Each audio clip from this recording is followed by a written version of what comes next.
Hello, everyone. My name is Richard Olfert, and I'm the chair of CPA Canada's Board of Directors. It's my pleasure to welcome all members, including the CEOs from our provincial, territorial, and Bermudian partners to our annual meeting of members. Thank you for tuning in. Today's live broadcast is being streamed from Toronto, Ontario, the traditional territories, both treaty and unceded, of the Huron-Wendat, Petun, Haudenosaunee, and the Mississaugas of the Credit River. These nations have been the stewards of these lands since time immemorial and continue to have an active role in the governance and protection of this territory. I'm joined by my colleagues, Vice Chair Beth Wilson, President and CEO Pamela Steer, and Corporate Secretary Elizabeth Mailloux. One of the advantages of a virtual format is that members can participate from anywhere, and we invite each of you to take part in today's proceedings by voting and submitting questions. I'd now like to officially call the meeting to order. I will act as the chair of the meeting, and Elizabeth will act as secretary. And our agenda today consists of two parts. First will be the formal business portion, which will cover the matters set forth in the notice of the meeting. And once the formal portion is completed, we will formally adjourn the annual general meeting and move into an informal question and answer period to permit my colleagues and I to share some updates on behalf of CPA Canada. Feel free to submit your questions at any time during the meeting by selecting the messaging icon at the top of your screen. And in the interest of time, those questions of a similar nature will be grouped and addressed together. Questions and comments relevant to the formal business portion will be read aloud at the appropriate time. Questions of a more general nature will be addressed toward the end of the meeting during the dedicated Q&A session. We will endeavor to respond to as many inquiries as possible. However, any outstanding questions will be addressed later either by email or in our online FAQs. Elizabeth, can you please confirm that we have quorum and the meeting is properly constituted? Yes, we have a quorum. The members were notified of the meeting via the email and the September edition of the Pivot newsletter. Notice was also published in the Globe and Mail and La Presse, as well as the Pivot magazine. A copy of the notice will be appended to the minutes for this meeting. Thank you, Elizabeth. Today, voting will be conducted online. Instructions are available on your screen. Members can vote by clicking on the polling icon and selecting vote or withhold. To change your vote, click Option to edit your selection, or click Cancel to retract your vote entirely. Once the poll is closed, your vote will be automatically submitted. Only CPA Canada members in good standing, as at August 24, 2023, may vote during the annual general meeting. Members can move and second motions by typing their name into the chat. The Corporate Secretary will confirm the mover and seconder, and we will proceed to vote on the motions. The voting mechanism is now enabled, and we will ask you to cast your vote when we arrive at that point in the agenda. In addition, Chirag Vasa, the public accountant representative for MNP, is in attendance and is available. We will now move to the first item of business, which is the receiving of the financial statements for the fiscal year ended March 31, 2023.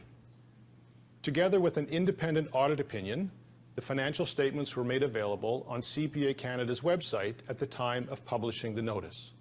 No motion is required. Elizabeth, are there any questions on this agenda item? Upon reviewing the question and answer platform, there are no questions or comments on the submitted item. Thank you, Elizabeth. We will then move on to the next item of business, which is the reappointment of public accountants for the current fiscal year. The board is recommending the reappointment of MNP LLP as public accountants for CPA Canada. May I have a mover and a seconder for the motion, please? Elizabeth, is there a mover and a seconder in the chat? Yes, Richard, I can confirm that we have a mover and a seconder for the motion. Thank you. Is there any discussion on the motion? I can confirm that there are no questions or comments in the platform. Thank you, Elizabeth. So I would now like to ask that members and proxy holders submit their votes. And as we wait for the final votes to register online, I'd like to take a moment to thank you for taking the time to participate. Now we'll pause to give folks an opportunity to complete their vote.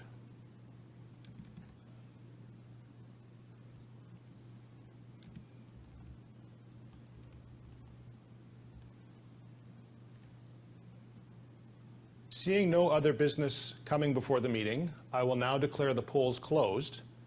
And with the voting completed, I will now await the results so that I can share them with you.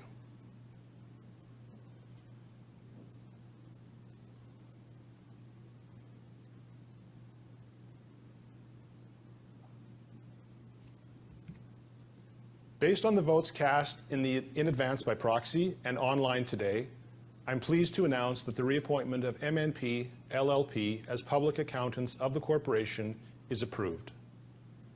This brings us to the end of the formal business of the annual general meeting of the members.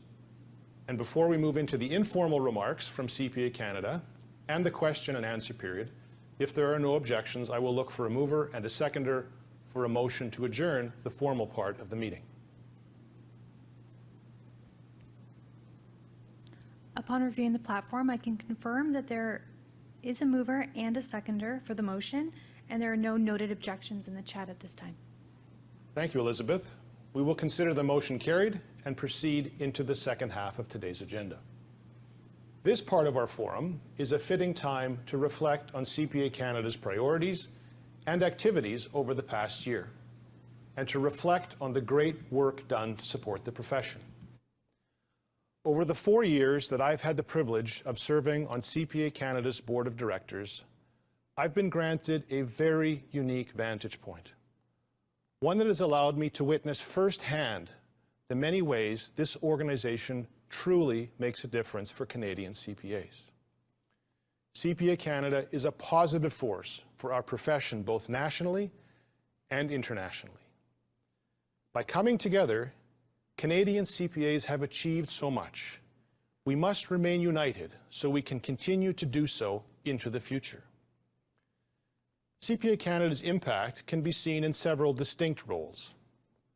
First, with representation from across the provincial bodies, CPA Canada works to shape the profession internationally.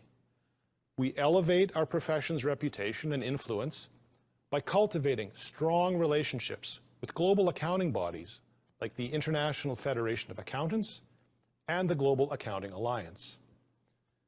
CPA Canada actively contributes to a dialogue on complex global challenges facing our profession and our economy.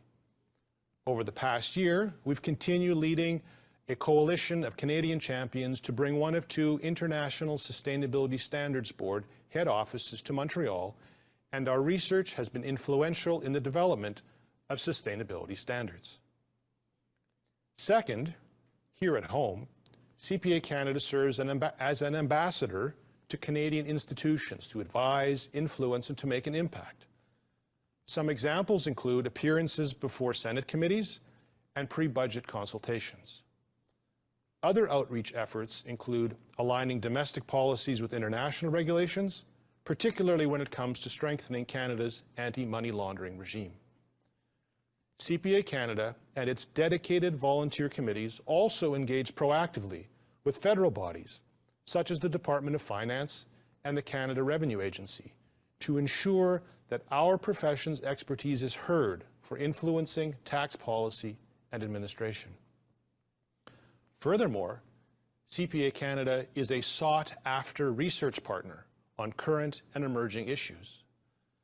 The resources developed through ongoing collaboration with employers, academia, and our national and international accounting colleagues help ensure that Canadian CPAs are well equipped to meet the needs of a very dynamic marketplace. These efforts also build trust and confidence in our global profession. In September of last year, for example, CPA Canada and the Institute for Sustainable Finance released guidance on the measurement and disclosure of greenhouse gas emissions. This research has since been informing the work of the International Sustainability Standards Board, and it has been referenced in their deliberations. By being a member of CPA Canada, you directly contribute to these efforts, ensuring that your profession remains strong, trusted, respected, and influential. As you can see, CPA Canada plays an essential role in advancing the profession both nationally and internationally on behalf of all Canadian CPAs.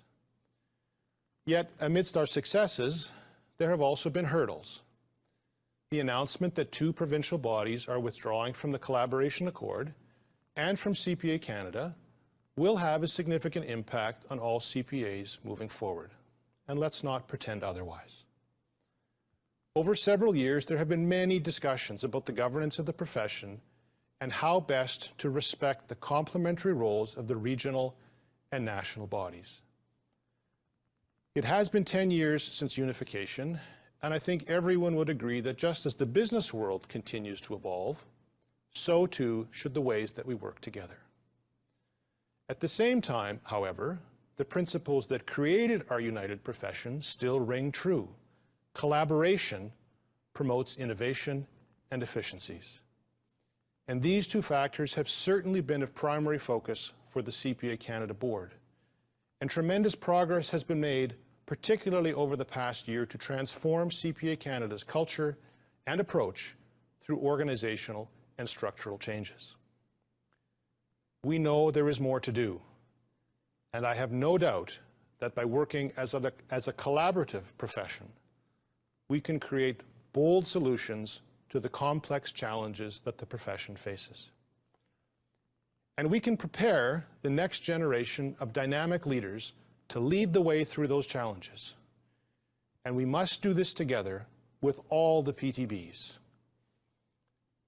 The withdrawals potentially weaken our profession, jeopardizing our collective success, and we do not believe it is in the best interest of the profession. To me, working collaboratively also means allowing members to express their views and to engage on the issues that matter before decisions are made. CPA Canada has heard loud and clear from members that you want and deserve to be consulted on issues that are fundamental to your profession. We agree. CPA Canada is engaged with provincial, territorial, and Bermudian partners to chart a new path forward that ensures a unified, sustainable, long-term future. We understand that CPAs across Canada are counting on those in leadership to drive that outcome. I want to speak directly to all Canadian CPAs. CPA Canada is and has always been prepared to work collaboratively with all partners to make the changes necessary and to ensure the preeminence of our Canadian CPA designation. Being one unified profession has never been more important.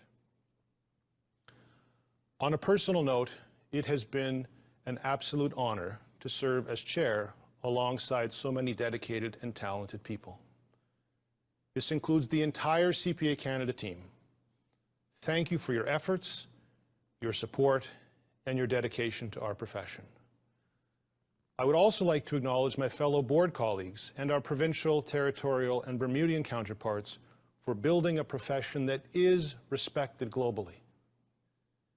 And it is with immense pleasure that I pass the torch on to our current Vice Chair, Beth Wilson. Through our time working together, I have had the privilege of witnessing Beth's exceptional leadership skills and her diplomatic prowess. We have always been incredibly aligned in our approach and outlook for the future, and I could not envision a more effortless transition. Beth, thank you for stepping into this very important role. And I'll now hand the stage over to Pamela Steer to elaborate on some of the other ways that CPA Canada makes a difference for our esteemed profession.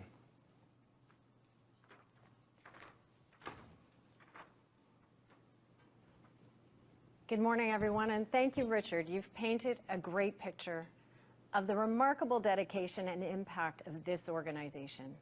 I'm so grateful to have had the opportunity to work alongside you this past year and for your leadership and strategic counsel throughout your time on the CPA Canada board. Thank you for your service.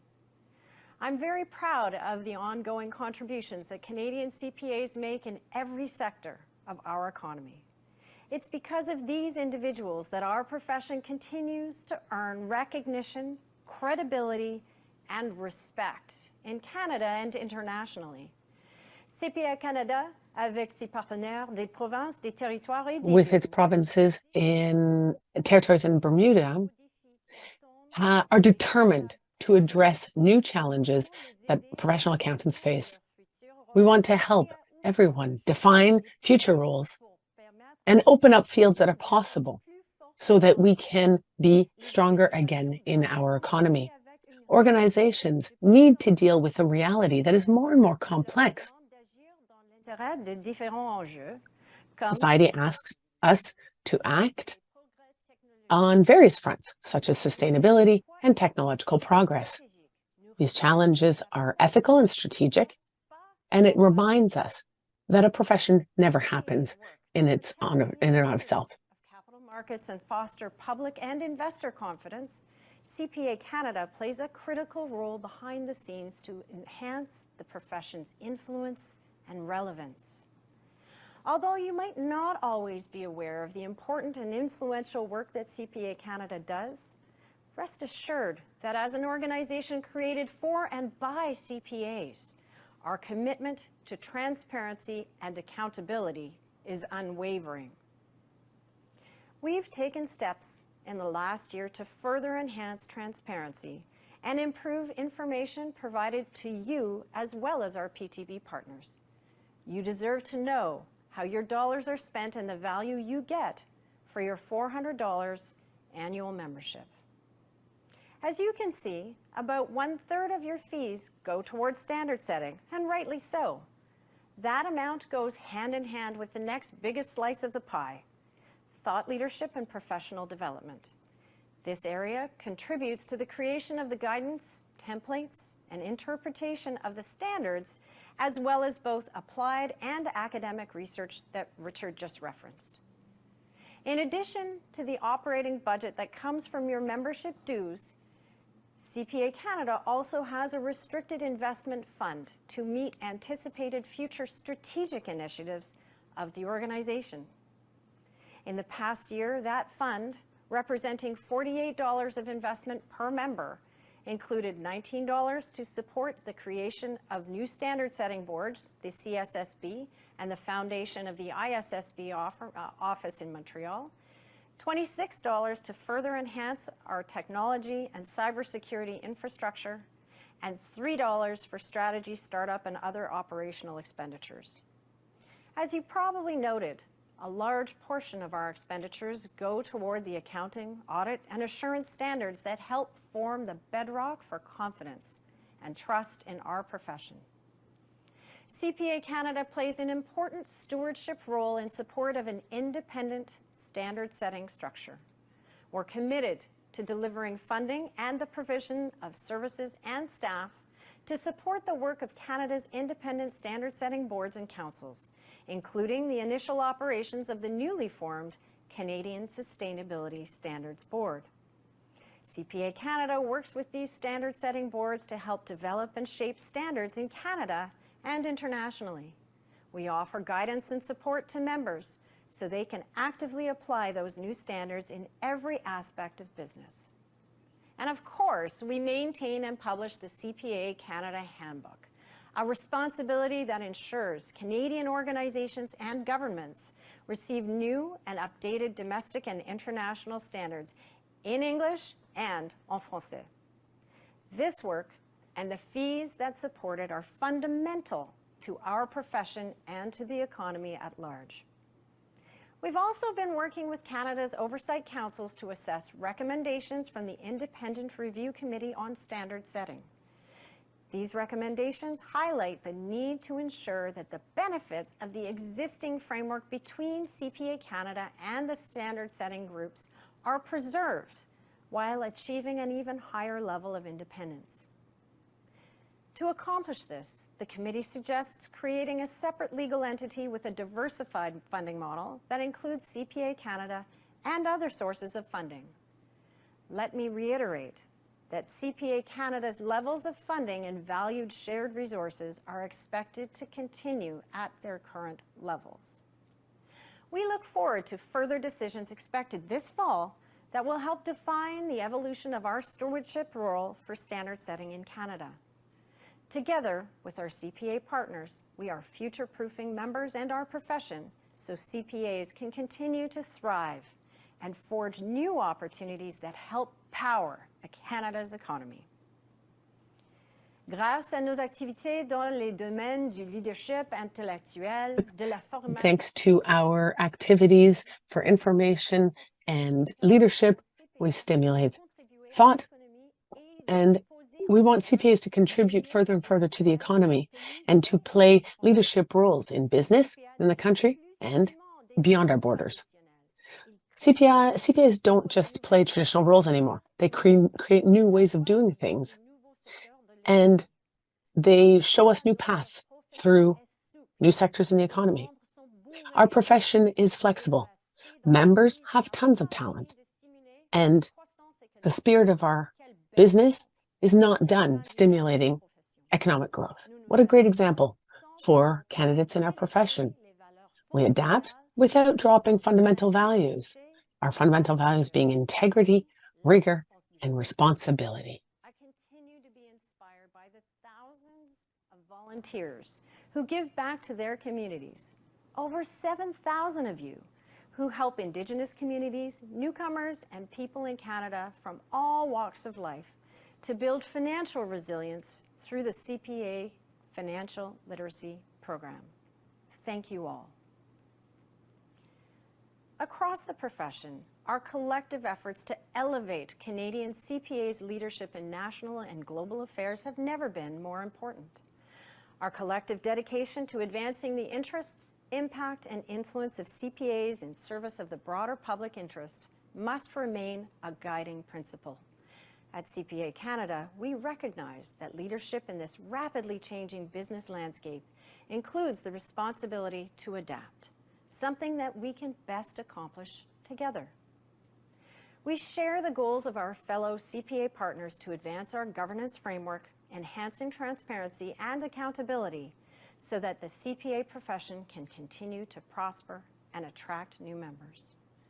We are fully committed to building on our progress to date and working collaboratively with all members, partners, and stakeholders to continue to improve and sustain our profession. Je tiens à insister sur ce point. Nous devons I do want to insist on this point. We need to recognize that unity and collaboration are essential to our profession as accountants. We need to see over and above our regional borders, and we have to maintain strong links from coast to coast to coast if we want to amplify our influence and conserve our pertinency, internationally speaking. Let's seize this opportunity to focus on what's best for the 220,000 Canadian CPAs. United, we can build tomorrow together. And now, please join me in welcoming our incoming board chair, Beth Wilson.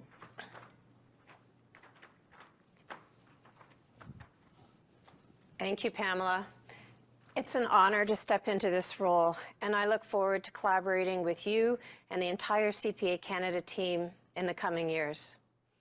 Richard, I would also like to extend my heartfelt gratitude for your outstanding leadership, camaraderie, and vision throughout your tenure.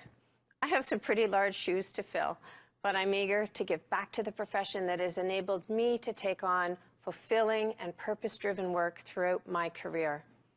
It has truly been an honor to serve alongside you and witness your passion and your selfless commitment to our profession, and your wisdom and your leadership will be missed. As I assume my new responsibilities, the profession has my unwavering commitment to the principles of listening, transparency, and meaningful communication.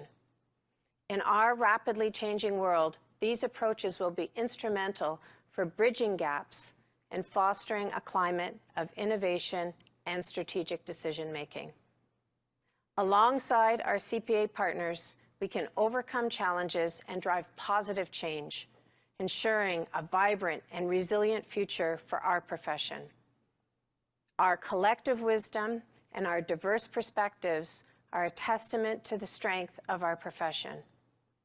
And in facing the challenges that lie ahead, it is abundantly clear that collaboration and cooperation must remain at the forefront of our efforts.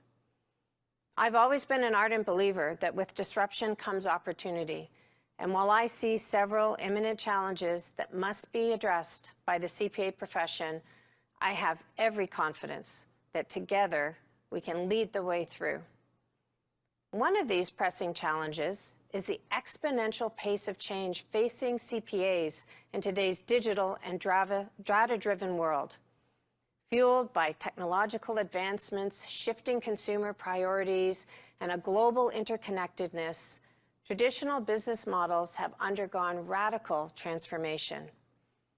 Now, embracing new roles in technology can be difficult, but it's how we as CPAs can help our clients, our organizations, and our communities to pivot and to improve upon the status quo. CPA Canada is steadfast in its commitment to prepare current and future generations of CPAs with the skills and the faculties required to move beyond traditional roles and meet modern workplace demands. In conjunction with our CPA partners, CPA Canada continues to publish unique and in-depth resources, offer specialized services, and develop world-class educational programs and examinations to certify a future-ready next generation of CPAs. Another challenge in business and finance is competition. Organizations around the world are competing for everything, from market share to talent, and CPAs are in high demand. If the accounting profession is to remain relevant and competitive, it must attract a growing and diverse pool of candidates. People want to work for and support organizations that prioritize society and the planet. And this profession has an opportunity to tell a more compelling story about the varied and meaningful roles that CPAs hold. We are creating new and more inclusive pathways to the designation. For example, CPA Canada and the CPA Western School of Business are working in partnership with Indigenous organizations to reduce barriers to the profession experienced by Indigenous learners. Further efforts include leveraging educational tools that cater to different learning styles and needs. And we continue to redesign modules in the professional education program and preparatory courses, incorporating adaptive learning ebooks that offer candidates a personalized learning experience. By encouraging different approaches to problem solving at every stage of a CPA's journey, the profession will encourage innovation and ensure unique frames of thought translate into the workplace. The third challenge that I'll focus on today is the systemic change required to create a sustainable future. CPAs are increasingly being relied on to help investors and other stakeholders look beyond financial metrics to embrace a more holistic approach that considers environmental, social, and governance factors. As countries around the world grapple with evolving financial reporting frameworks, CPA Canada will continue to work with international colleagues to influence the development of sustainability standards that align with our unique economic landscape, ensuring they strike a balance between transparency and practicality. CPA Canada has always been a strong supporter of the International Sustainability Standards Board, and as a capacity-building partner, it will continue to produce resources to help navigate sustainability reporting and assurance requirements. The Canadian CPA profession has a long history of adapting and evolving to meet the challenges of the day, and we owe it to ourselves and to the next generation of CPAs to demonstrate the same creative thinking and nimble leadership into the future. Your CPA Canada Board of Directors is committed to leading as a unified profession, one that supports all Canadian CPAs, nationally and internationally. And I am eager to work alongside Pamela, my board colleagues, our fellow CPA bodies, and each of you, members of the profession, to seize the abundance of opportunities that lie ahead. Being a CPA is not just a designation. It's a commitment to making a positive difference, and it's a journey that never truly ends. Now, before we open the floor for questions, I want to announce some changes to our board. In addition to Richard Olfert, Dan Little will be completing his term of office. Dan, thank you for your service and your valuable contributions over these past 6 years. Our current board director, Daryl Jones, will be assuming the role of vice chair. Daryl brings extensive experience to the role as a seasoned corporate executive and director. Daryl's been involved in the governance of the profession at either a provincial or a national level since 2010, and I and the entire board are thrilled he's agreed to take on this important leadership role. And we also welcome 2 new faces to the board, including Ben Sander from British Columbia and Damien Zapazaki from Alberta. Ben and Damien bring strong professional and governance backgrounds, both having served the profession on the boards of their provincial CPA bodies, and I look forward to working with each of you. And now, I'd like to welcome Jovana Bogotic, CPA Canada's Director of Federal and Global Affairs, who will be our moderator for the question and answer portion.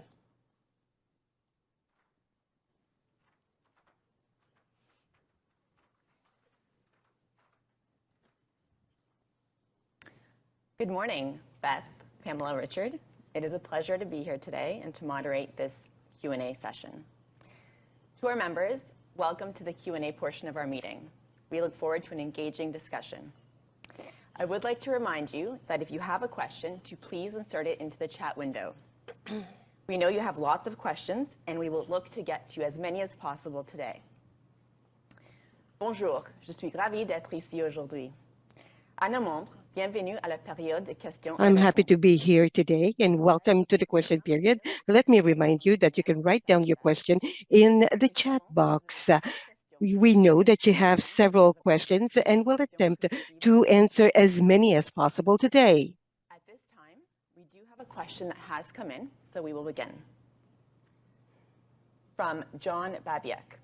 As a member of the Quebec Order, how will their decision to split with CPA Canada affect my ability to practice in my home province and elsewhere, either in Canada or globally? Pamela, over to you. Well, thank you, Jovana, very much. And thank you, John, for that great question with respect to Quebec. Your mobility in Canada is absolutely guaranteed by Canada's internal free trade agreement. So that has never been in question. And in fact, here I would say that the profession in Canada for CPAs is a bit of a superpower. Unlike many other professions, if you think of the healthcare professions or you think of lawyers, it actually requires quite a bit of, I'll say red tape, but quite a bit of form filling out and requirements in order to have movement and be licensed in other provinces within Canada. We are very fortunate in our profession, in the accounting profession, in that because of the uniformity of our education program and the exams and other factors like your experience as you enter the program, that offers a seamless opportunity to move directly across the country with absolutely minimal requirement for administrative red tape. So it's a wonderful piece about the CPA profession in Canada. Now, when it comes to the international stage, that's a little less clear. There are a number of agreements with organizations internationally that specify that you must be a member of CPA Canada in order to avail yourself of that reciprocity agreement. And in addition, there are complexities when one considers that international bodies typically only work at a national level, not nation to nation, and they don't typically desire to work at a subnational level because it adds inordinate complexity to the other bodies with whom they work globally. And so they have considerable support for the partnership and great work that CPA Canada does with them, and they've indicated to us their desire to continue with that nation-to-nation relationship. May I add to that for just a moment? I think, John, your question also illustrates very nicely the differences in responsibilities, or the split of responsibilities between provincial bodies and CPA Canada. Mobility between provinces relates to the membership that individuals have in their home province and how they might practice in different provinces. Those are arrangements between the provincial bodies. The arrangements that we have globally with international partners are arrangements that are structured through CPA Canada. Thank you both for that question. We do have another question that has come in. It's a bit of a longer one, and it's a bit of a two-part. So, as a member, from Helen Giacomatos. As a member of CPA Quebec, we were not even aware of the separation from CPA Canada until we got a letter informing us of this. We were never consulted, nor were we asked to vote on a matter that is so important. We have not received any more information since that email last year. When is the D-date that this will happen? And can we choose to be a member of CPA Canada and bow out of our provincial association? Beth, maybe I'll turn that one to you. Okay, thanks, Giovanna. I'm going to break this into a few parts, and thanks for the very comprehensive question, Helen. So, first of all, to the extent that you have concerns or require information or would like more information from Quebec, then I would highly suggest that you reach out and connect with your Quebec body. With respect to the D date, as you referred to it, that will occur in December 2024 because we have an 18-month notice period to withdraw from the agreements. With respect to whether you can bow out of your provincial association and only be a member of CPA Canada, I want to answer that in two pieces. First of all, it is the legislative authority and responsibility of the provincial bodies to grant you designation. So all CPAs in Canada must be members through their provincial organization. This question around how do you maintain your membership in CPA Canada is a really good question, and we have fielded that question from a number of members from Ontario and Quebec. So let me address that.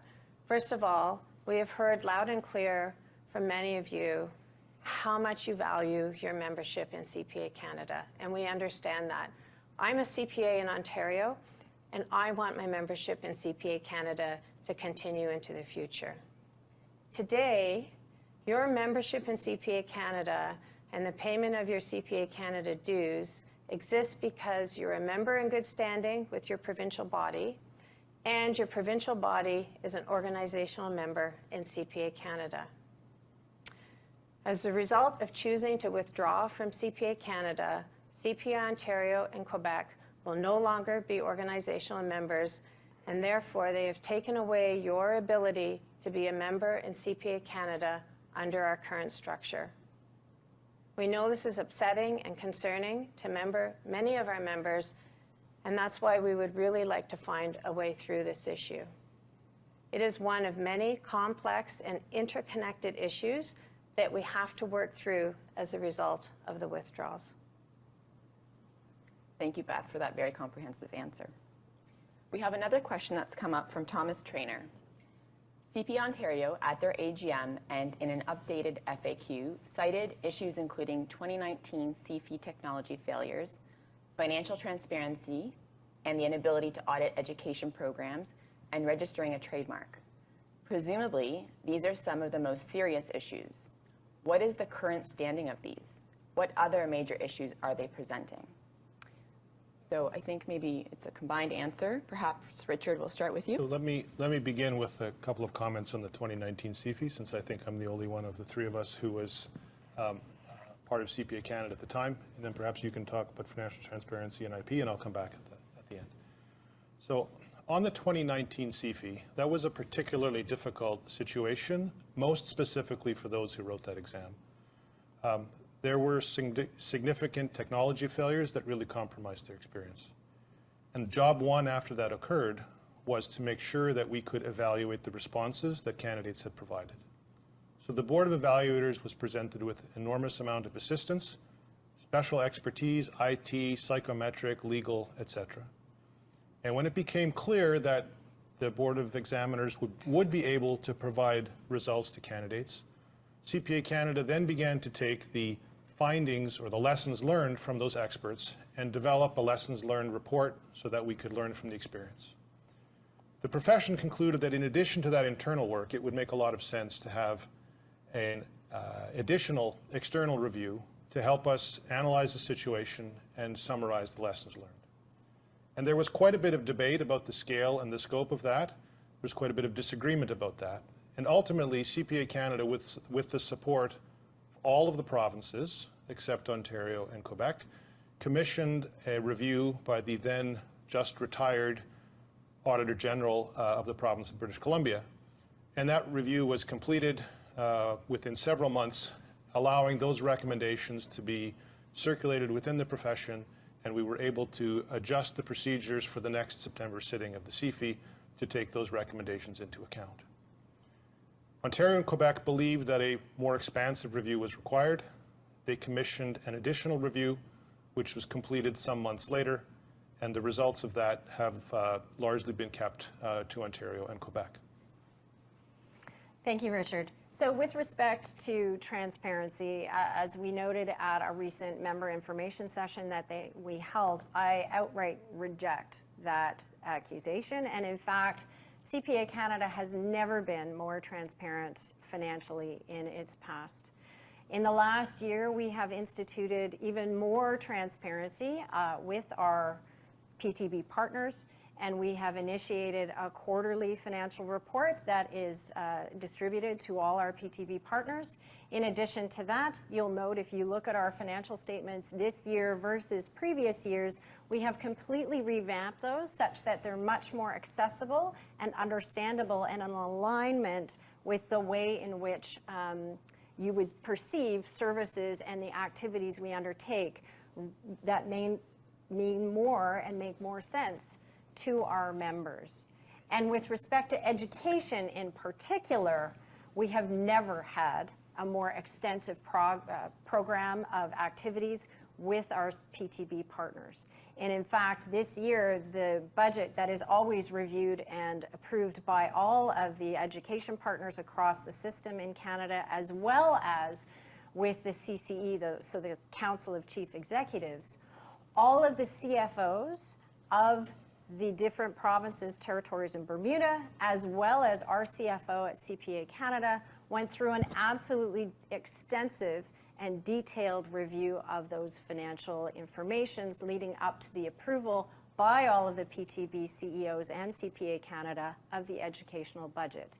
We also report quarterly on how we're doing with respect to that budget, and CPA Canada has never in its history exceeded its budget. Thank you.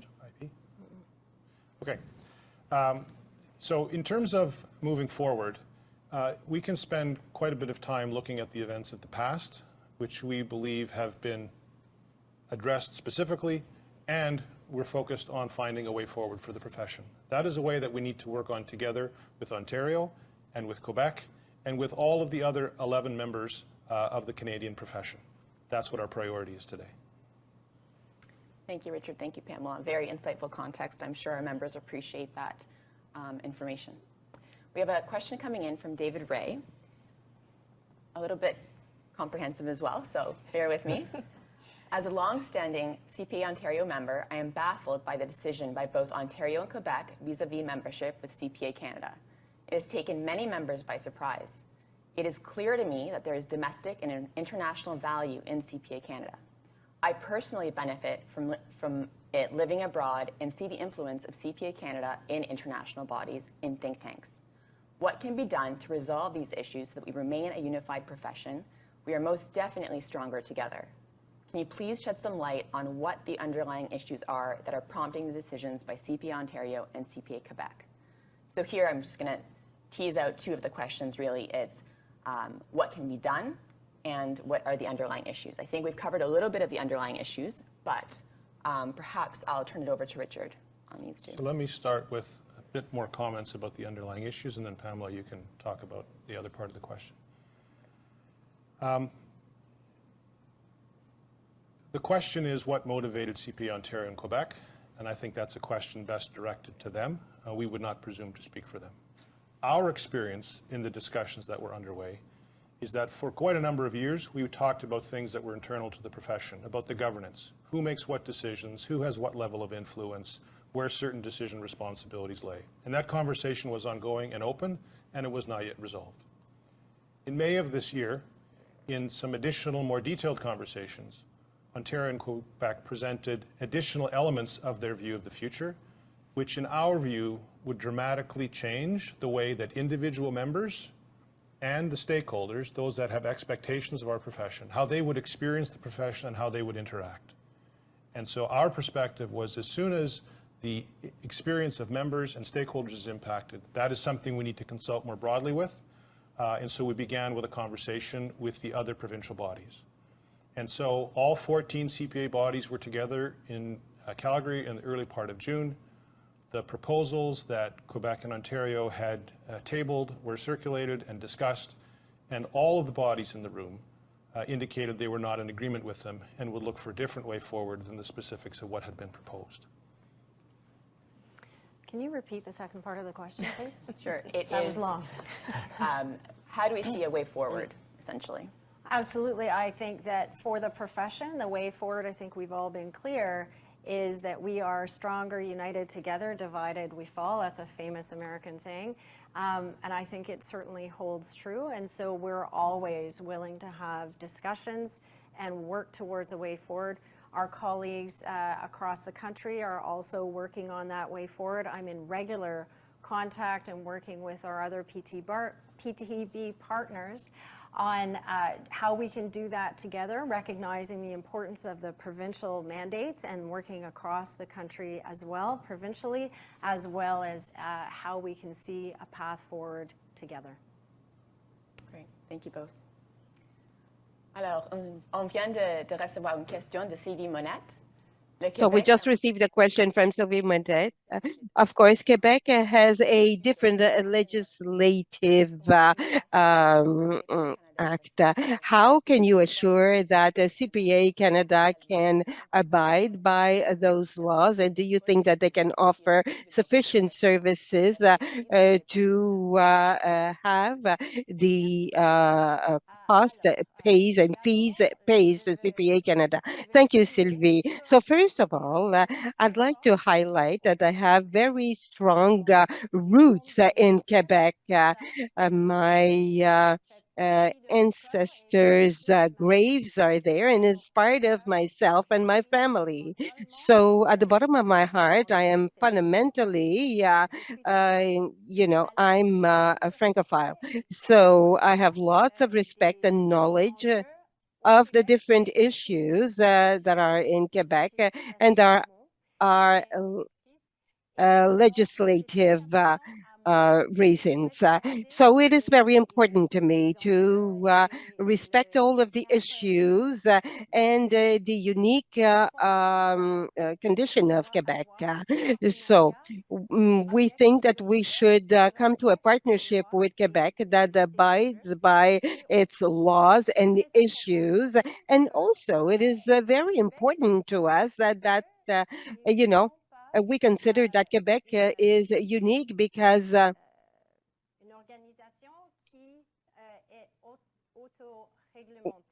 we are not an organization that is self-regulated. So it is very important to us that CPA Canada has a support given to members that stay in Quebec. It is very important and clear. Several services are offered to our partners in Quebec.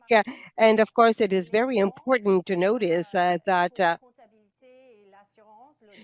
the audit audits are translated into French for the entire world and not only for Canada.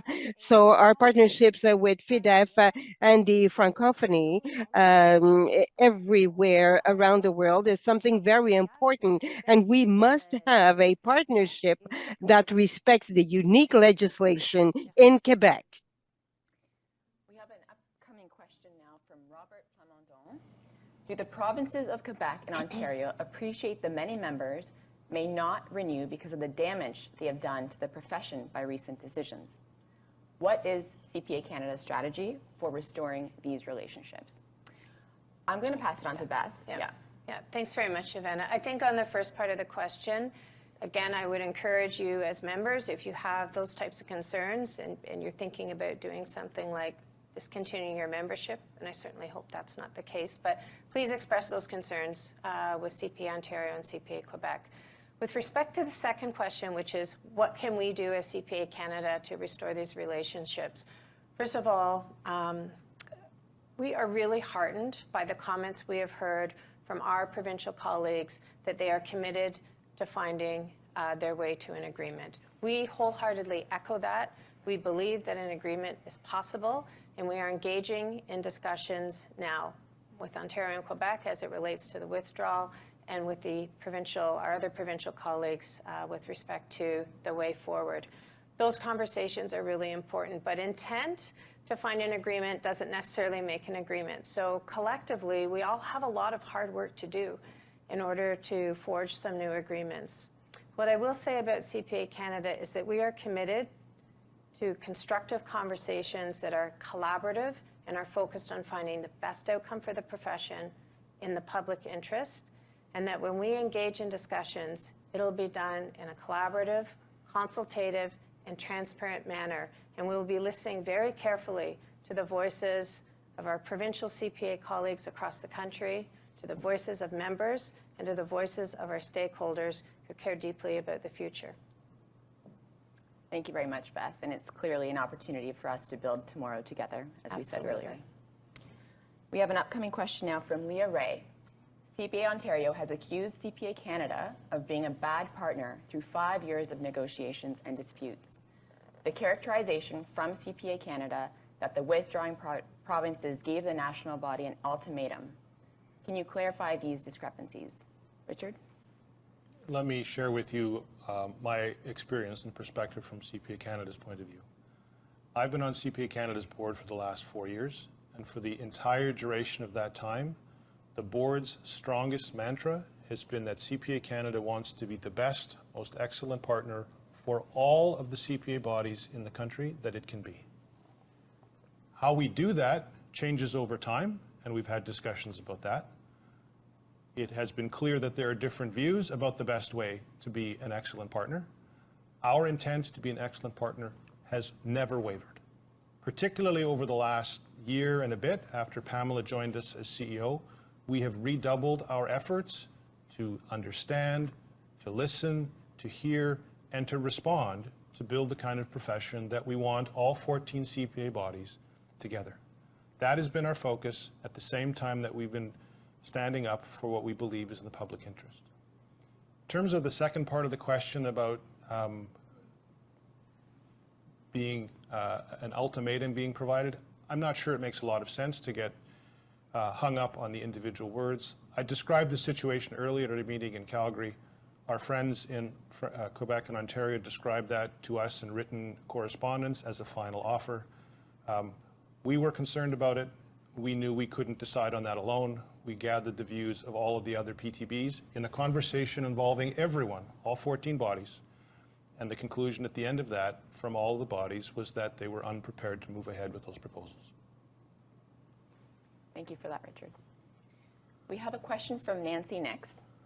Can you please explain the increase in the cost of people and culture noted on page 29 of the financial statements? Pamela, I'll turn that to you. Thank you, Nancy. A great question. And what I would say is that when I joined CPA Canada last year, I undertook a journey to go and speak with each of our partners across Canada, as well as to speak to many of our staff who work tirelessly in the organization.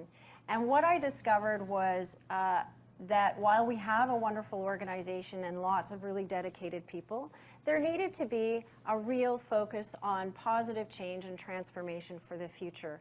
And so we undertook a number of initiatives with respect to the people and culture and the way in which we both work with our teams, we work with the PTBs to provide service, and really adopting a service level mindset that I think is really important and has been embraced by the team.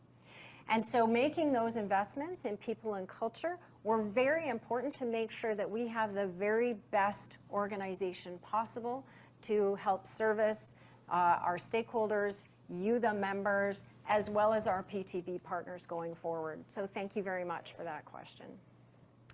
Thank you, Pamela. And I do recall when you first joined, you were very busy making, those trips around the country. So much appreciated, I'm sure. A question from Daniel Smith. CPA Ontario and CPA Quebec leaving CPA Canada weakens the CPA profession and opens us up to other competing designations. This was one of the major benefits of unification 10 years ago. What is CPA Canada doing to address this major threat to the profession? So maybe I'll turn it to both Pamela and Beth. Sure. Do you want me to go first? Sure. Okay. And I can I will do that.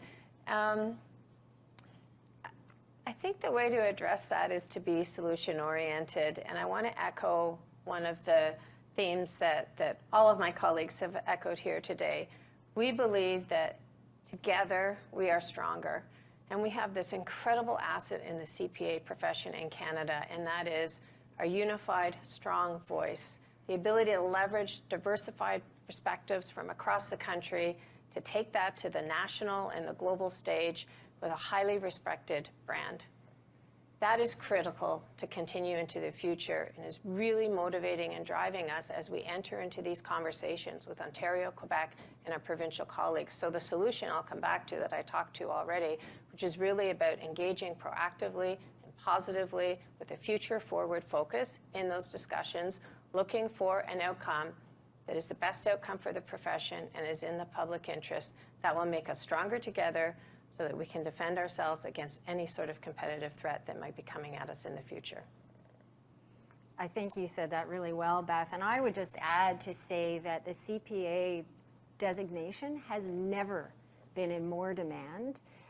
We are seeing more and more employers saying that they need the CPA skills, not just for the traditional skills anymore. It is so much broader and so much more transferable to many other domains and expertise areas, particularly as the new sustainability standards come into play and then new assurance standards coming in over top of that as well. CPAs have never been in more demand, and I think that together we can simply make our designation even stronger and continue to grow and transform on the international stage.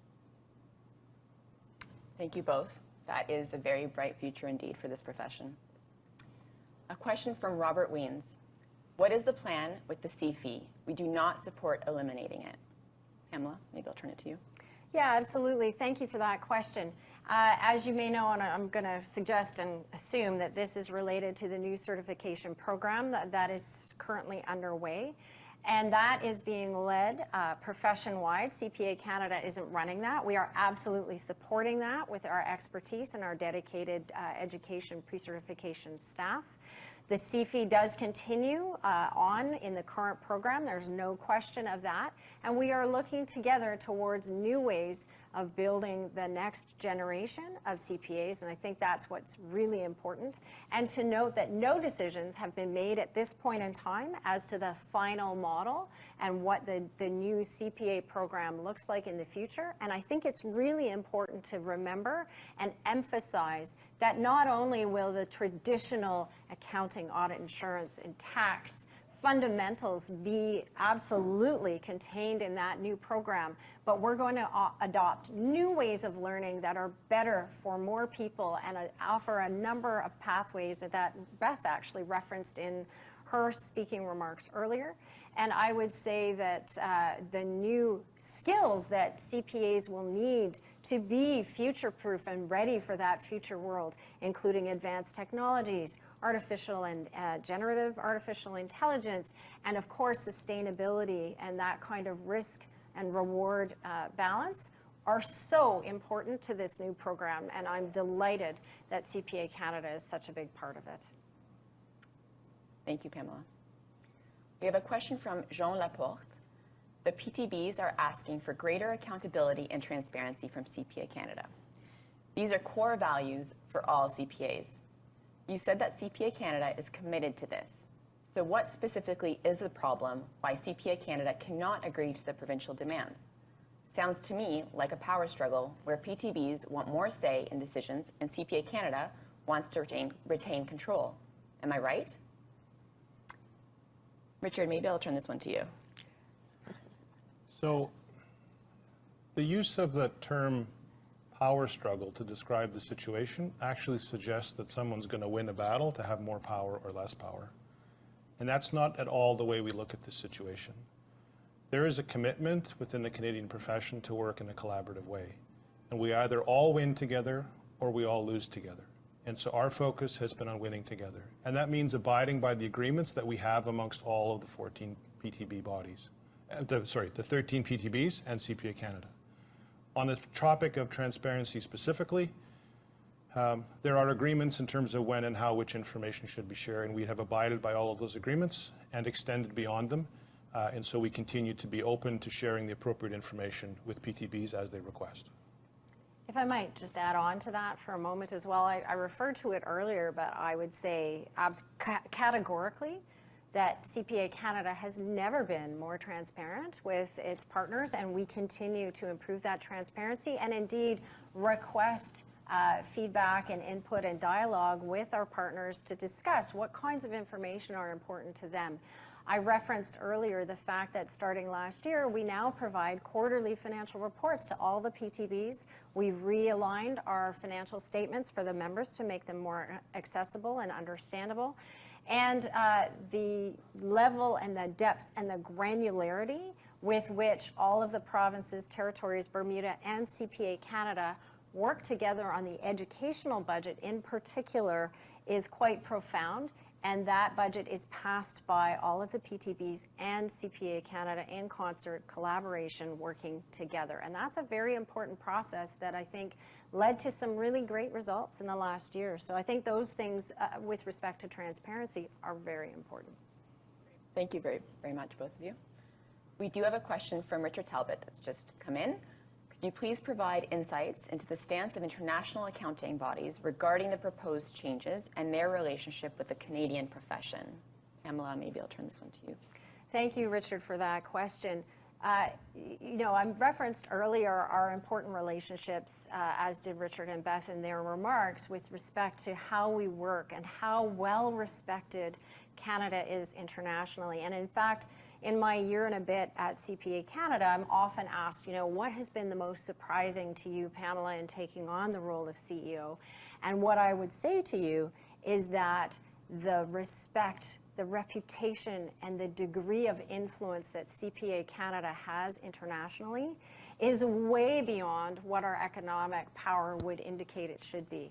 We are respected for being pragmatic and convening power and open to change and having a good way forward and having excellent technical capabilities of all of our members in CPAs in Canada and our ability to work together to find solutions.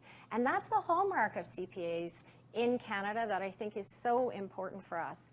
Our international partners have uniformly expressed their support for our continuing very deep partnerships, IFAC, the Global Accounting Alliance, Accounting for Sustainability, the IFRS Foundation. These are all international partners of whom Canadian CPAs everywhere can be so proud. And indeed, CPAs from Canada are sprinkled throughout those organizations and their boards.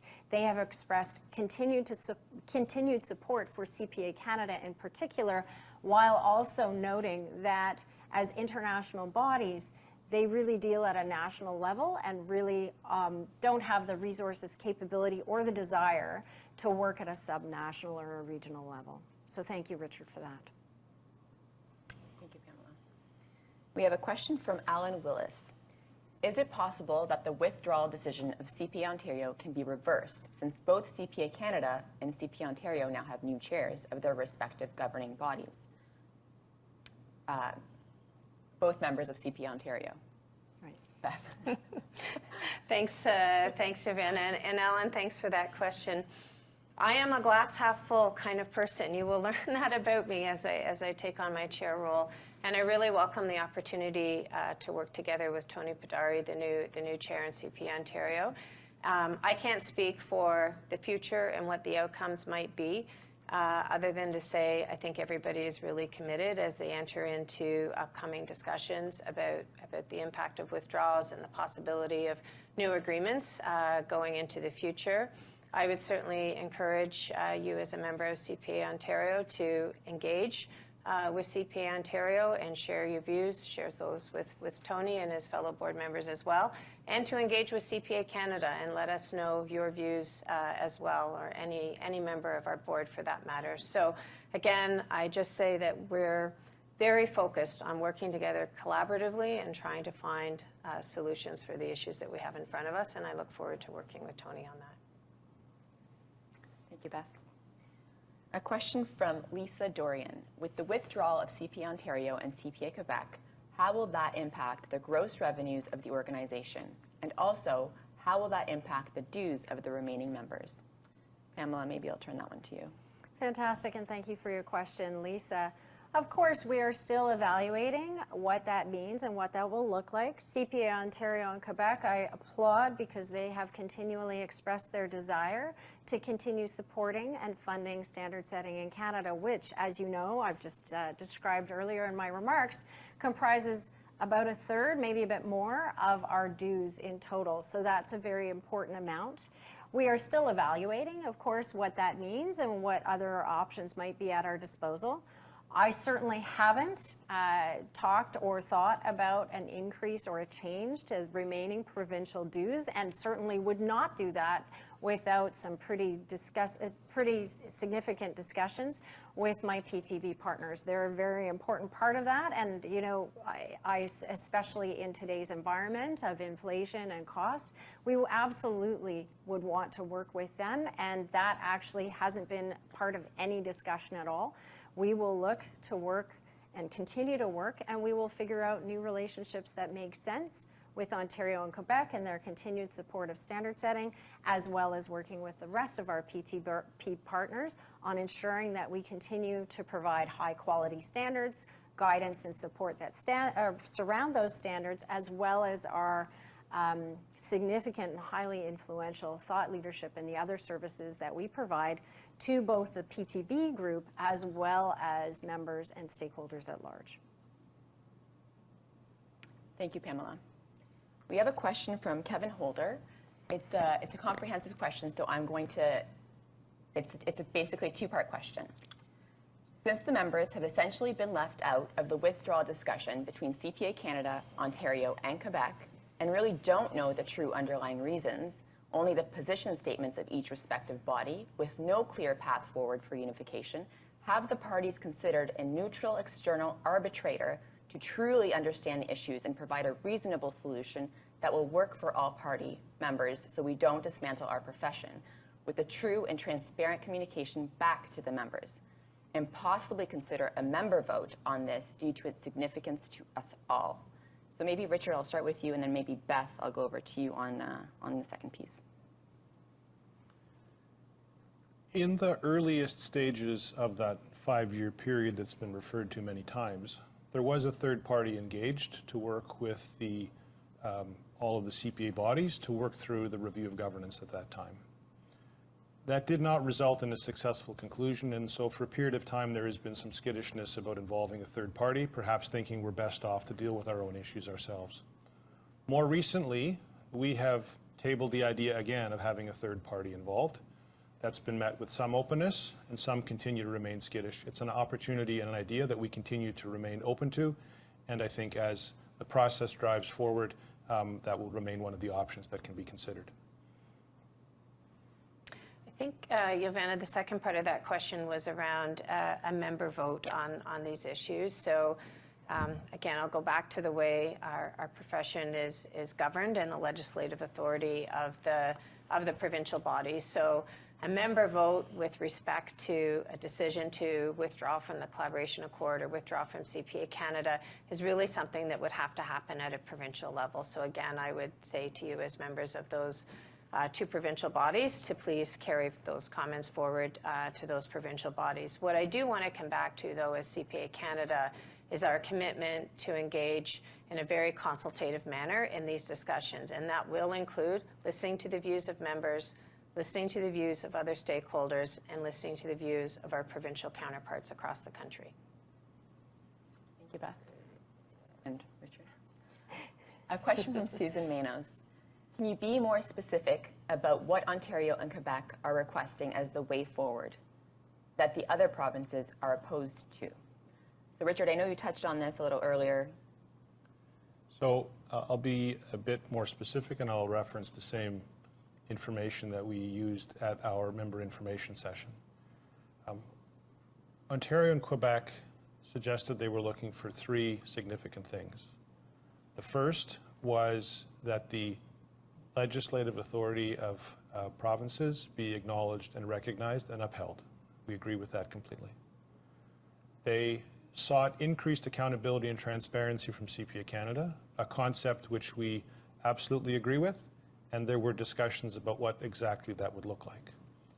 The third thing they sought was a substantial change in the governance of CPA Canada, which had quite a number of elements to it, but the part that caught our attention the most was their suggestion that the CPA Canada should be restructured so that there would be no individual members at all of CPA Canada, and the only members of CPA Canada would be the 13 provincial, Bermudian, and territorial organizations. That was a view that we were concerned about because we believed it mattered to members to be members of CPA Canada, and that was one of the points that we wanted to raise together with our provincial colleagues. In addition to those 3 points, as we were having the conversations, there were several things that we were quite interested in making sure were part of an agreement. The first was that there would be a commitment to a national profession and acting nationally, and there would be specifics around where and how that would be done. And we were interested in making sure that there was a specific articulated role for CPA Canada, so that was clear. And we also highlighted our view that whatever arrangements were struck, it should not provide a path to control of the profession by 1 or 2 provinces. So we took all of that to the provinces, and there was a lengthy conversation, and ultimately Quebec and Ontario's view that we should move forward with those 3 principles was not accepted. Thank you. A question from Janice Erickson. What does the board see as the biggest hurdle this upcoming year? Beth, I'm going to turn this over to you in your new capacity, but I will just add, what is the biggest hurdle, but also what is the most exciting thing that you see on the horizon? Maybe they're one and the same. Maybe they are. We'll see. Great question, Janice, and we just met as a board actually yesterday, and we were talking about our goals and objectives for the year coming up as a board. Personally, I think that the biggest hurdle will be striking the balance in terms of where the time and attention and capacity of the extremely talented team at CPA Canada is focused in the coming year.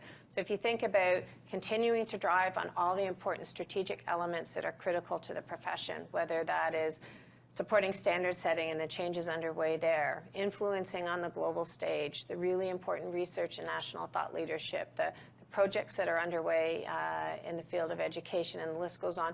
These are really important value-added activities for the membership and for our stakeholders and must continue. At the same time, we're asking the really senior talented team members at CPA Canada to throw themselves 100% into finding a way through the current governance issues that are facing us and participating and preparing for and dealing with potential changes in the operating model that arise from the withdrawal notices. And so I think as a board and working hand in hand with Pamela and her taking a temperature of the organization, we're really going to be looking at how do you balance all of that and achieve great outcomes under both.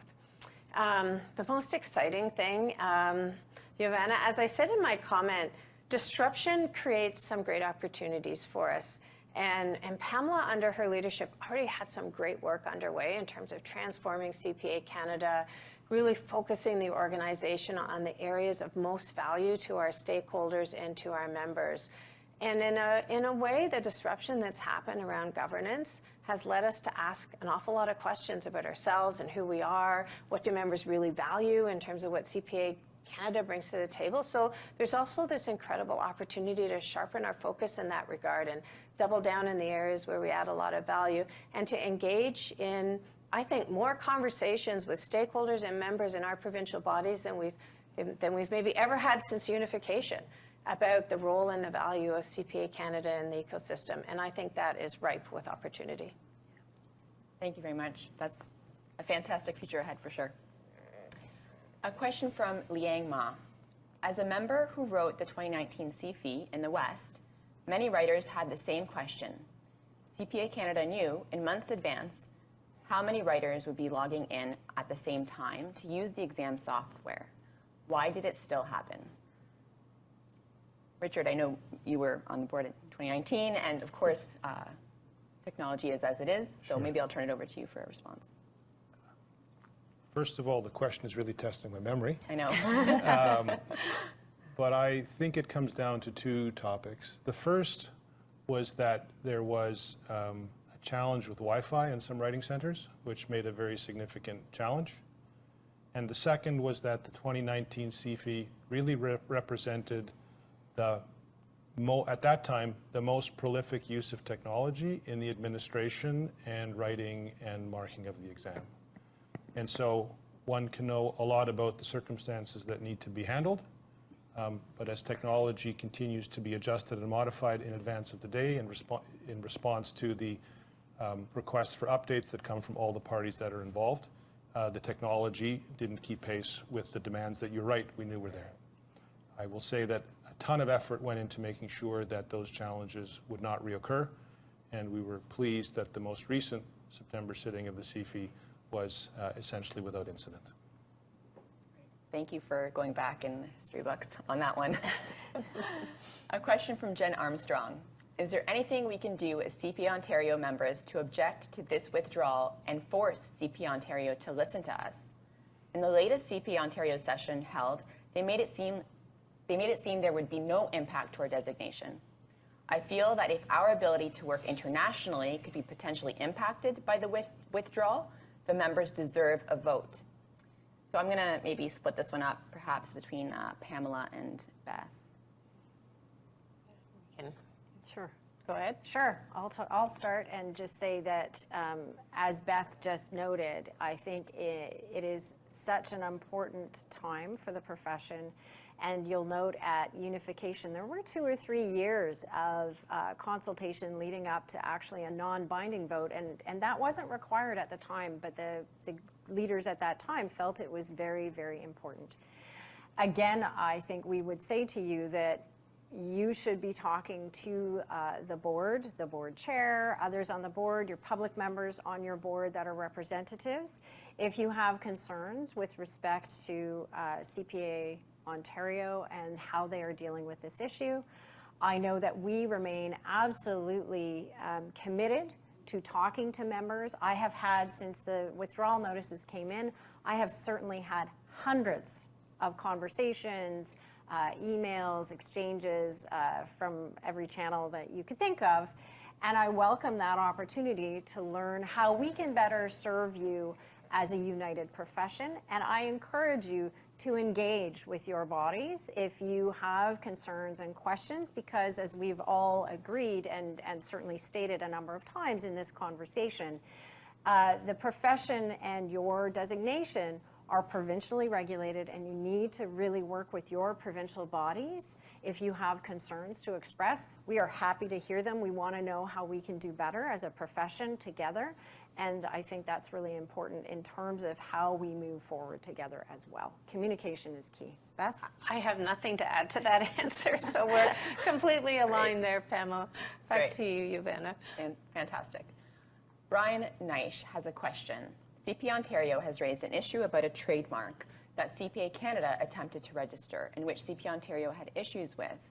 What was this trademark? What is the concern about registering this trademark?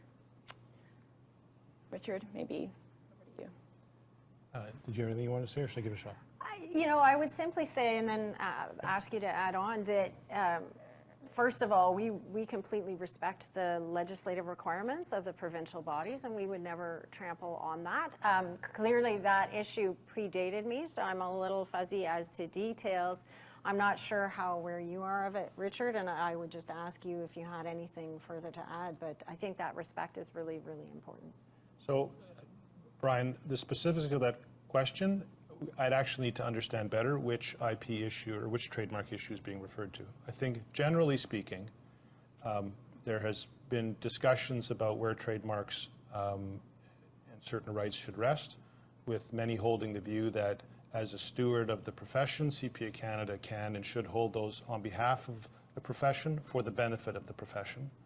Others have held the view that it should be held by provinces directly. And each individual trademark or intellectual property situation is unique and gets dealt with in that context. And clearly, nothing is signed or completed until agreements have been reached, which sometimes means that it's been a while till agreements were achieved. And so these are things that we work on as a profession for many years. And the question of rights on IP and trademarks is one that surfaces regularly. Thank you both. A question from Raymond Hendrickson.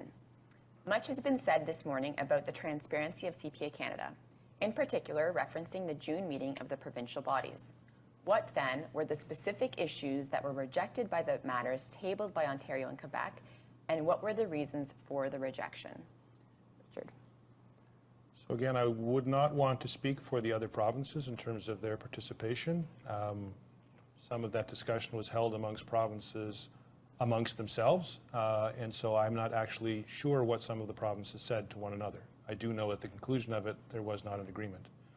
From our perspective, the thing that concerned us the most was the change proposed by Ontario and Quebec to CPA Canada's structure, which would have eliminated individual members in CPA Canada, and we were also concerned by their unwillingness to agree to a statement of what it is that we would do together nationally, with them holding the view that we would figure that out topic by topic as circumstances arose.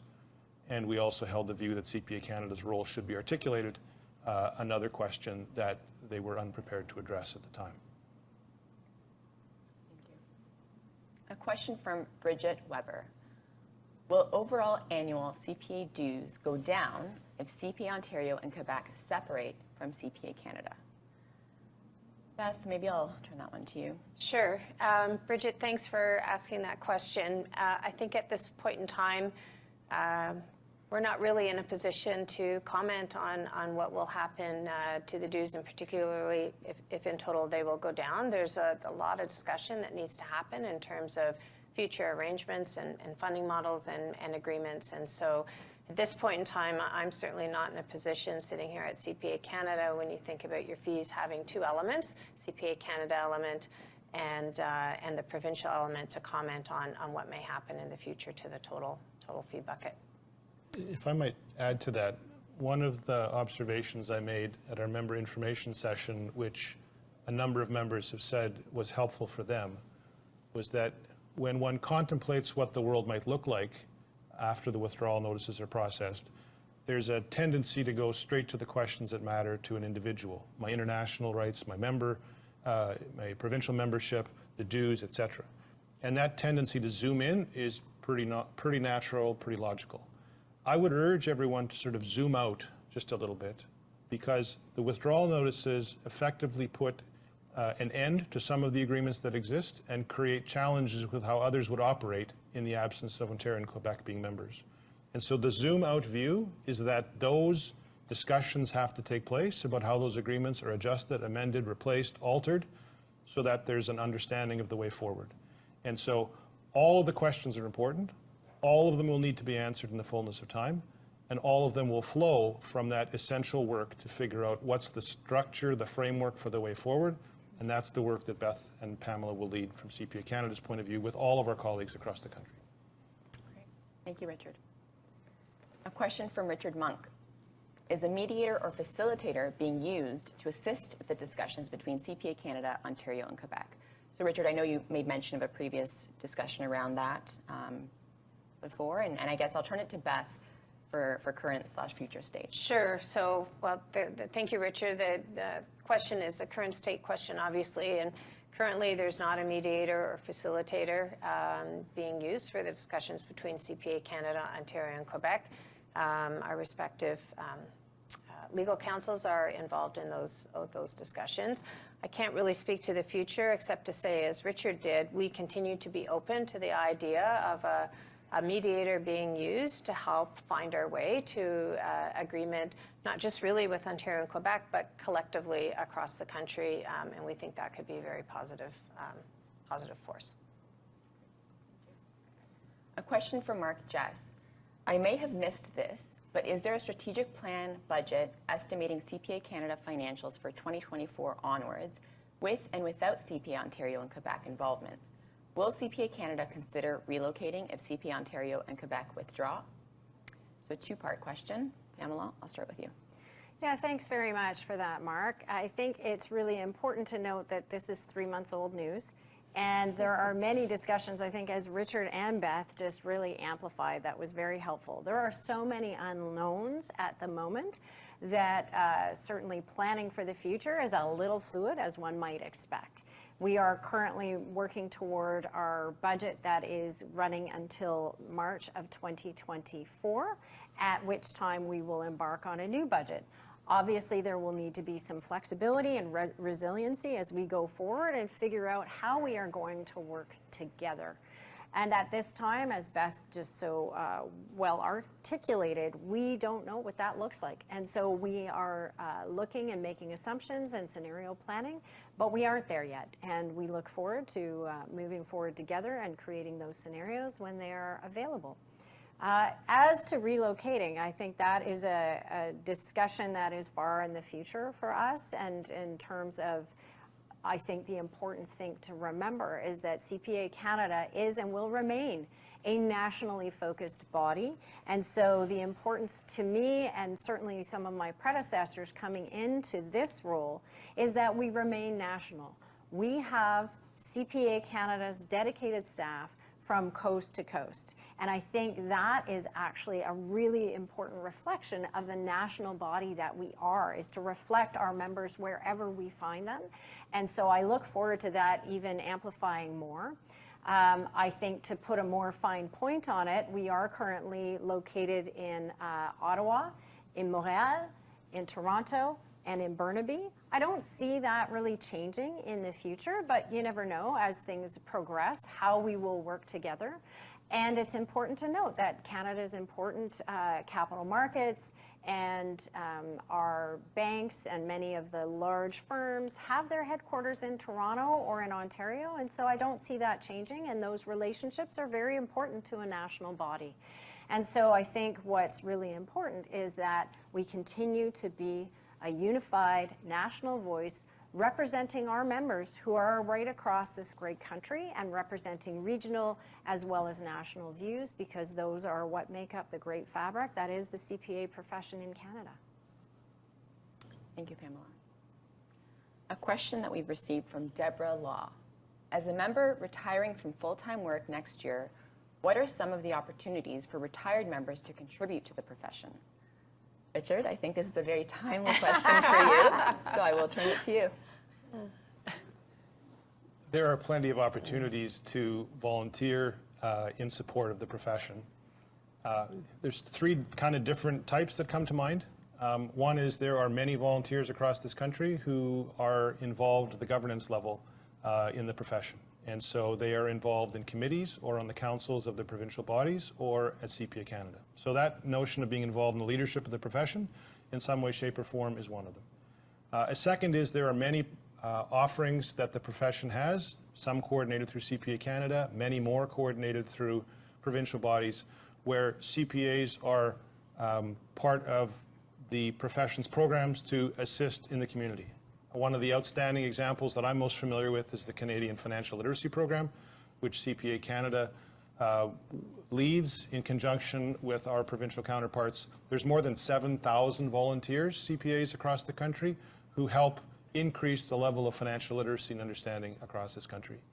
And then the third opportunity that I think exists is I know that CPA bodies get calls from other organizations to say, we need a CPA to serve here, to be involved in that or in this thing. So my suggestion would be to contact your provincial CPA body and see what opportunities they have in your region, and you're certainly welcome to contact CPA Canada as we have plenty of volunteer opportunities as well. If I might just amplify on that, Richard, I think on the second one, the financial literacy opportunities, I think what is so important to recognize is the absolutely outstanding partnership that CPA Canada has with the provincial bodies. And this is just absolutely exemplary. We create content and we coordinate, and we work with the provincial PTBs such that those CPAs living in those jurisdictions and regions can give back to their own communities in their own jurisdictions, working with their provincial body in delivering that content to Canadians, to newcomers to Canada, to Indigenous groups and others who really benefit, because when financial resiliency and financial wellness are improved for Canadians everywhere, it improves the Canadian economy everywhere too. And it's just such a great role that CPAs, retired or not, can play right across the country. And I just think that partnership is something worth emphasizing. Thank you both. And Beth, I think you said this at the outset, being part of the profession is a lifelong journey, so that's very much the case, it sounds like. A question from Michael Pinnock.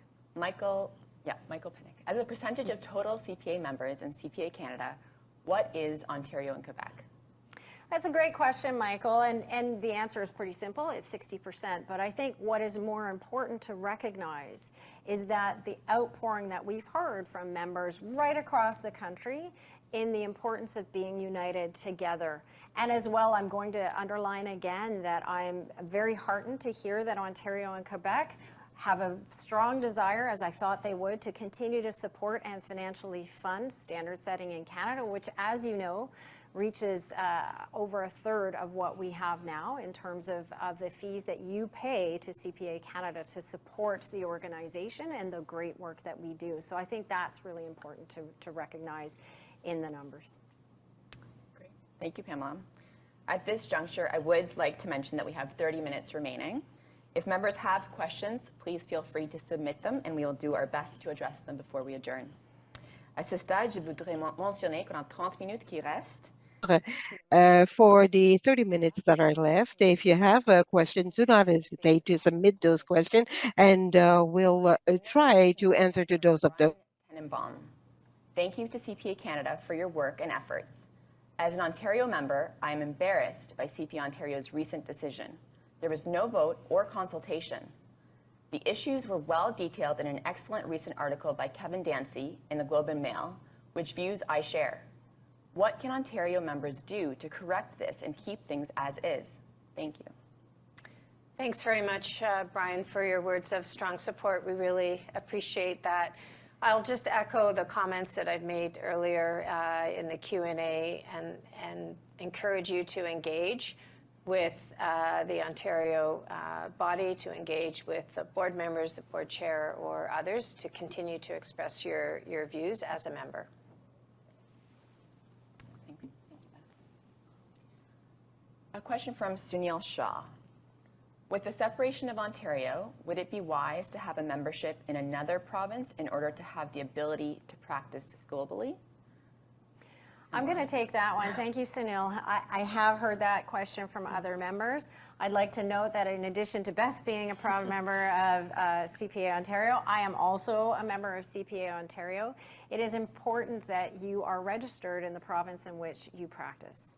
I think there's really nothing more to say on that. So again, I'm going to repeat what Beth has already said. It's really important if you wish to continue to be part of CPA Canada's vibrant fabric across the country, that you talk to and reach out to your provincial body. Great. Thank you, Pamela. A question from Amit Chakraborty. How can the member join together in a forum to get our voices heard to CPA Ontario and Quebec? Can CPA Canada create a forum so everyone's voices can be heard? Beth, I'll turn this one to you. Thanks very much, Amit. I think, Giovanna, there's a theme running through these questions, which is about frustration amongst members who have very strong views with respect to the withdrawal notices and the potential impacts on them as members. And we hear that and we understand it, and we can really empathize with that. I think to the extent that you and other members want to come together and create forums and create opportunities to express your views to your provincial body, then that is something that you should undertake. I believe that CPA Ontario at their session had talked about there being future opportunities for sessions with members. So again, I just really strongly encourage you to speak to your provincial body and make sure that your views continue to be heard. Thank you, Beth. The next question comes from Brian LaBelle. Does maintaining a head office in a province whose provincial institute is no longer a member of CPA Canada not increase the costs of the organization due to travel costs? Looking at a map, isn't Winnipeg still central to the remaining members? Winnipeg would clearly have lower costs in terms of office space and living costs. Pamela, I'm going to turn this one to you. Okay. I would say it's a great question, Brian, and obviously Winnipeg is very important to us. In fact, I'm headed to Winnipeg on Monday, and I'll be speaking to members on Tuesday. So I'm very excited about that, and hopefully I will see you there. In terms of costs, so indeed, in fact, we are reducing our footprint. Like many organizations, we have embraced the hybrid world post-pandemic, and we are looking at our footprint. Now has never been a better time to relocate in the city of Toronto from a respect to office space perspective. But it's not just travel costs and office costs just on their own. It is also the hundreds of CPA Canada staff who call Ontario home and would continue to work for the national organization. I really can't see relocating just for office space and travel costs. It is really important that we maintain all the great services and things and benefits that you get from being part of CPA Canada.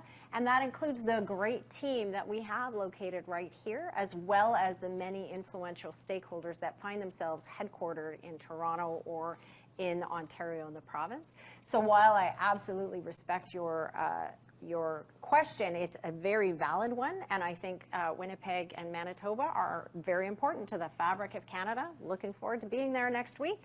I think that it would be premature to discuss any kind of relocation, particularly with respect to the team that resides here that is so important to us. Thank you, Pamela, for that very comprehensive response. This will now be our last question. Voici notre dernière question. It comes from Liang Ma. How did the Competency Map 2.0 initiate? Is there any reason to think that the current model should be challenged or changed? Pamela? Yeah, I'll start with that. So the competency map predated my joining CPA Canada. However, I was very engaged in it, as I hear the passion of many of our members who have joined us today. And the competency map was an independently organized group of people led by a very competent independent chair who is a CPA Canada member, of course. And that work was undertaken over many months with lots of consultation right across the country with lots of members and other stakeholders. And the conclusions reached by that task force resulting in Competency Map 2.0, which was published last year, I think just around the time I joined CPA Canada, in fact, were very clear. The fundamentals have never been more important. So tax, I think of it as reading, writing, arithmetic, sorry, tax, audit, accounting, and other assurance services. Very, very clear. However, the world has moved on and CPAs continue to evolve with that. We have gone so way beyond our traditional roles. CPAs are in demand in every facet of business in Canada and abroad, which is really fantastic. And in order to help our fellow CPAs and the new and next generation to be prepared to face those opportunities and challenges of the future, it's important that we embrace new learning and new ways of thinking. And that would include things like advanced technologies, artificial intelligence and generative AI, large language models, and especially, as we're hearing now, sustainability. And that proved to be one that was so critical, great advanced thinking on the part of the competency map team, because we now have an organization in the ISSB and now the CSSB in Canada that has done amazing work pulling together the alphabet soup that was all the different frameworks, guidance, and ideas behind sustainability, and framed them into the 2 new standards that were just published like a couple of months ago. And we're eagerly anticipating the audit and assurance standard that goes with that. And so incorporating that into, not bolting on, but actually building in those new competencies and new capabilities will equip the next generation of CPA candidates for a rich and promising future. And I'm so excited about it and to see where they take us. Well, it certainly sounds exciting, Pamela. Thank you for that. I would like to express my gratitude to our members for joining and for offering your engaging questions. And of course, to Beth, Pamela, and Richard for offering your insightful and considerate responses. Richard, over to you.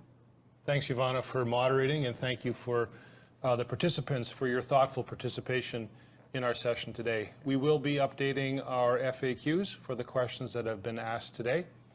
As I mentioned earlier, and as Beth has reinforced, CPA Canada is focused on advancing a way forward for the profession that leaves the profession stronger and better. You can be assured that we are focused on the collective strength of the profession, and that we will continue to communicate with members throughout the process and provide you with updates as they develop. So thank you for your attendance today, and bye for now.